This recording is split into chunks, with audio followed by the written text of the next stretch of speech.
मित्रांनो, आजच्या आपल्या गोष्टीचं नाव आहे राज्यातील कावळे. एके दिवशी अकबर आणि बिरबल राजवाड्याच्या बागेत निवांतपणे फिरत होते. अचानक अकबराने बिरबलाला एक अवघड प्रश्न विचारून त्याच्या बुद्धिमत्तेची चाचणी घेण्याचा विचार केला. बादशहाने बिरबलाला विचारले, आपल्या राज्यात किती कावळे आहेत?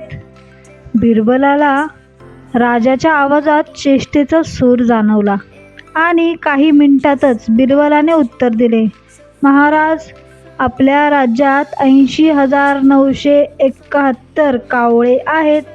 आश्चर्यचकित होऊन अकबराने बिरबलाची आणखी परीक्षा घेतली. आपल्याकडे त्यापेक्षा जास्त कावळे असतील तर?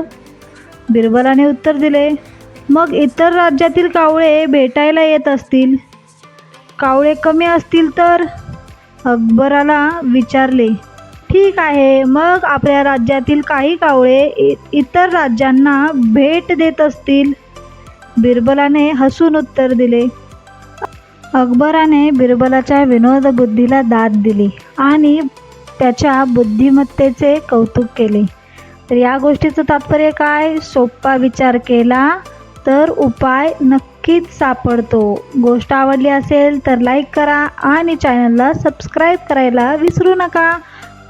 म्हणजे अशाच नवीन नवीन गोष्टी तुम्हाला रोज ऐकायला मिळतील. थँक्यू.